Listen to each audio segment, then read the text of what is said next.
Hi friends, Telangana రాష్ట్ర ప్రజలందరికీ ఆదర్పే శుభవార్త. కొత్త ఆసరా చేత పెన్షన్లు భారీగా అయితే పెంచారు. మరి ఈ నెల అంటున్నారు, ఆ నెల అంటున్నారు, ఇప్పటి వరకు కూడా ఇవ్వట్లేదు అనేసి చాలామంది అయితే అడగడం జరుగుతుంది. ప్రతి ఒక్కరు కూడా ఇన్ఫర్మేషన్ క్లారిటీగా అర్థం కావాలంటే స్కిప్ చేయకుండా అయితే వీడియో అయితే చూడండి. లేట్ చేయకుండా అయితే వీడియోలోకి అయితే వెళ్ళిపోదాం. లైక్ చేయండి, 10 మందికి ఇన్ఫర్మేషన్ తెలియజేయండి, షేర్ చేయండి.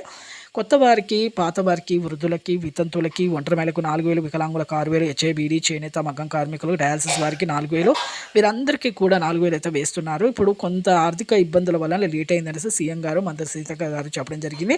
ఎన్నికల మేనిఫెస్టోలో చెప్పిన విధంగా ఒక్కొక్క గ్యారంటీని మేము 6 గ్యారంటీలు అయితే ఇచ్చాము. ఒక్కొక్క గ్యారంటీని అమల్లోకి అయితే తీసుకొస్తున్నామండి. ప్రజాపాలనలో ఏ విధంగా మేము 6 గ్యారంటీలు ఇచ్చామో ఎన్నికల మేనిఫెస్టోలో ప్రతి ఒక్కటి కూడా అమల్లోకి అయితే తీసుకొస్తాము. ఆర్థిక ఇబ్బందుల వల్ల లేట్ అయింది.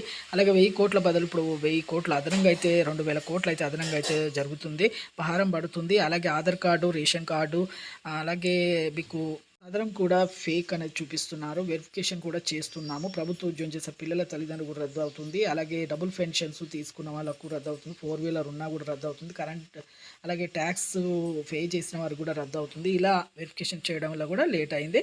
జనవరి వరకు మీకు అందరికీ కూడా మీకు వేయడం జరుగుతుందని తెలియజేయడం జరిగింది. Thanks for watching.